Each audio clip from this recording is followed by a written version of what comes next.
প্রিয় দর্শক, আজকে আমাদের সাথে আছেন ঢাকা বিশ্ববিদ্যালয়ের আলোচিত আলোচিত নেতা বিনিয়ামিন মোল্লা ভাই। আমরা তার কাছে আজকে জানবো তাদের এই ডাকসু 2025 নির্বাচন নিয়ে তাদের পরিকল্পনা এবং তাদের আয়োজন সম্পর্কে। ধন্যবাদ সময়ের সাত খাউনকে। আসলে এই ঢাকা বিশ্ববিদ্যালয়ে আমাদের দীর্ঘ এক লড়াই সংগ্রামের একটা পথযাত্রা আছে। সেই 18 সাল থেকে যখন কোটা সংস্কার আন্দোলন শুরু হয় তখন থেকেই আমার আসলে এই স্টুডেন্ট অ্যাক্টিভিজমে যুক্ত হওয়া।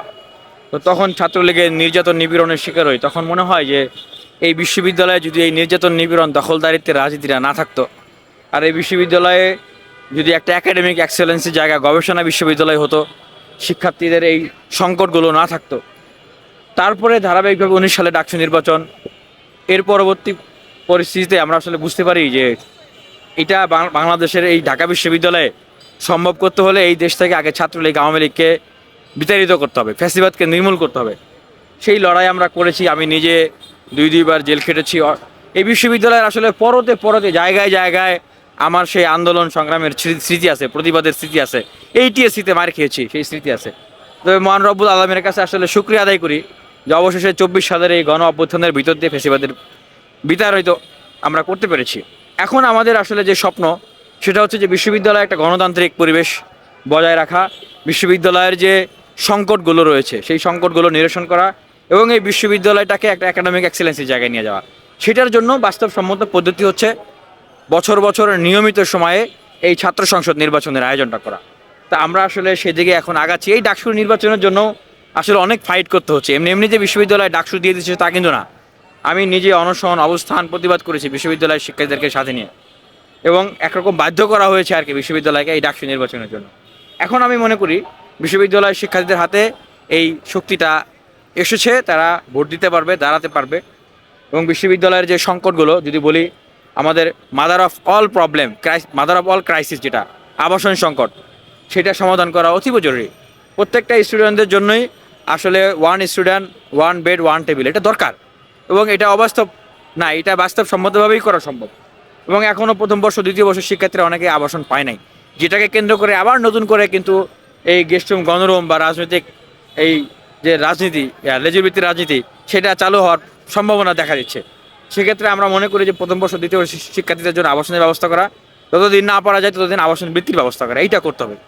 এর পাশাপাশি আমরা মনে করি যে এই সময়ে বিশ্ববিদ্যালয় আসলে খাবার, যে পুষ্টিসম্মত খাবার নাই, সেই পুষ্টিসম্মত খাবার প্রয়োজনে ভর্তুকি দিয়ে পুষ্টিসম্মত খাবারের ব্যবস্থা করা। আমাদের বিশ্ববিদ্যালয় থেকে পড়াশোনা করার পরে স্টুডেন্টরা বলে যে চাকরি পায় না। আবার আমরা শুনি যে যোগ্য লোক পাওয়া যাচ্ছে না, মানে কি একাডেমিয়া ইন্ডাস্ট্রিয়াল রিলেশনশিপ কিন্তু নাই। সেইটা এস্টাবলিশ করা, যেন দেশ বিদেশের উন্নত প্রতিষ্ঠান সরকারের জায়গা থেকে আলোচনা করে সিলেবাস তৈরি করে সেভাবে করেই আসলে পড়াশোনা করা এবং মানব সম্পদ তৈরি করা। আর একটা বাস্তবতা যে দেখেন, এই যে বিশ্ববিদ্যালয়ে পড়াশোনা করে এই ছাত্ররা, দেশ থেকে লক্ষ লক্ষ কোটি টাকা পাচার হয়ে যায়, এই দেশের বিভিন্ন উন্নয়ন প্রজেক্টে লক্ষ লক্ষ কোটি টাকা ইনভেস্ট করা হয়, কিন্তু মানব সম্পদ উন্নয়নের জন্য যদি ঢাকা বিশ্ববিদ্যালয়ে একদম ফুল ফ্রি স্কলারশিপ দেওয়া হয়, এটা কি দেশের জন্য কাজে লাগবে না? অবশ্যই জাতি গঠন, মানুষ দেশের উন্নয়নের জন্য এটা কিন্তু করা দরকার।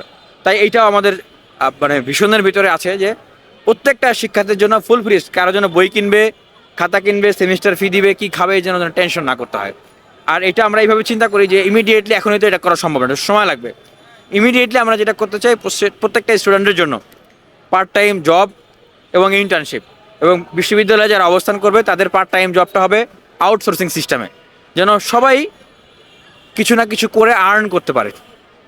আর এর পাশাপাশি আরও যে বিশ্ববিদ্যালয়ে যে সমস্যাগুলো আছে, দেখেন এখানে এই উন্মুক্ত বিশ্ববিদ্যালয় যে যখন যেভাবে পারতেছে ঢুকতেছে, গাড়ি ঘোড়া চলতেছে, এটা অবশ্যই নিয়ন্ত্রণ করা দরকার।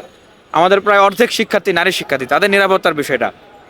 সেক্ষেত্রে গ্রিন ফিউচার ফাউন্ডেশন, আমি এই সংগঠনটির শুভেচ্ছা দূত।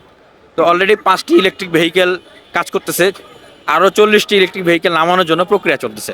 তো এগুলো নামাতে পারলে আশা করি বিশ্ববিদ্যালয়ের অভ্যন্তরীণ যে ট্রান্সপোর্টেশন, এই সমস্যাটা অনেকটা সমাধান হবে, এবং বঙ্গমাতা শেখ ফজিলুদ্দিন মুজিব হল, কুয়েত মৈত্রী হল, সুফিয়া কামাল হলের মেয়েরাদেরও যাতায়াতের ক্ষেত্রে একটা সহজলভ্য পন্থা তৈরি হবে, এবং নিরাপত্তার বিষয়টাও অনেকটা কাজে দিবে আর কি এই বিষয়টা। এবং বিশেষায়িত রিক্সা নামানোর একটা প্রক্রিয়া চলতেছে, সেই নির্দিষ্ট পোশাকে নির্দিষ্ট ভাড়ায় অধম পায়ে রিক্সা, এইটাও যদি নামে তাহলে বিশ্ববিদ্যালয়ের ভিতরে এই যে ট্রাফিক প্রবলেম এইটা আশা করি অনেকটা কমে যাবে।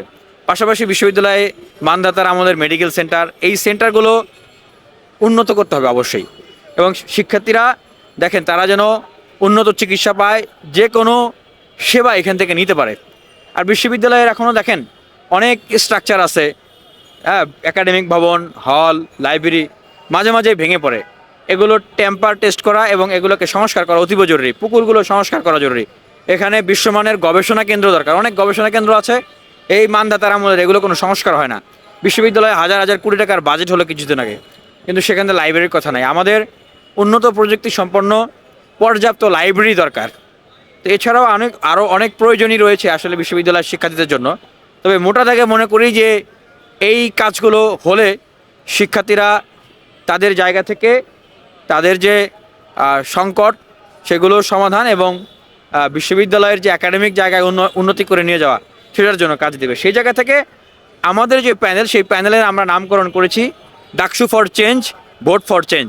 এবং আমাদের যে মোটো, সেই মোটোটা হচ্ছে, যেটা নিয়ে আমরা আগাচ্ছি, no more dirty politics, no more violence, make the DUCSU for academic excellence.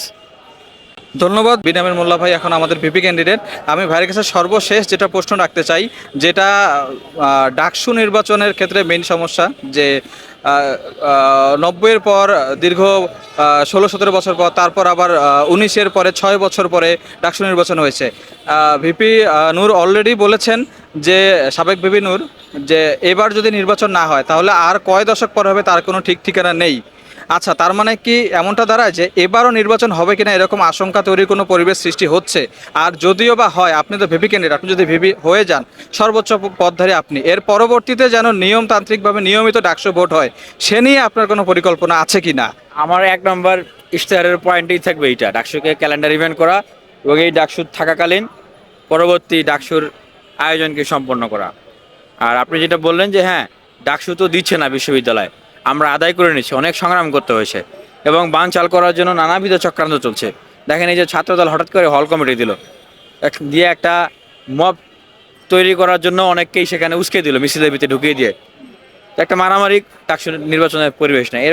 এরকম আরও বিভিন্ন ধরনের এলিমেন্ট আসলে বিশ্ববিদ্যালয়ে অ্যাক্টিভ আছে, যারা একটা অস্থিতিশীল পরিবেশ তৈরি করে চায় যে ডাকসু নির্বাচনটা আর না হোক।